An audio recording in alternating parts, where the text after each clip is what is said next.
ক্রমশ বেড়ে চলেছে কুকুরের চিৎকার।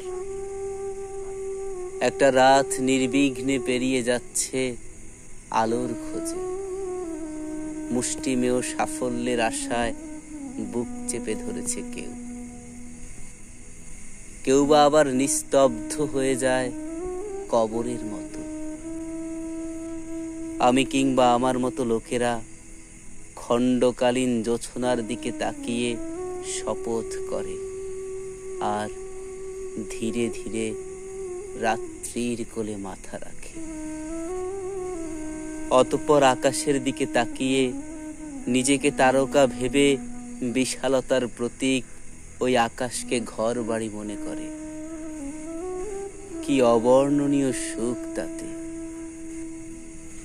কিন্তু ঘুম যে ভেঙে যায় ভাঙবার নিয়মে, প্রকৃতির শৃঙ্খলে জীবনকে তুচ্ছ করে সবচেয়ে উজ্জ্বল নক্ষত্রটাও খসে পড়ে।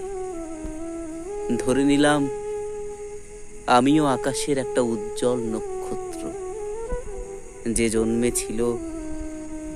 যে জন্মেছিল কেবলই নির্বিবাদে খসে পড়ার জন্য।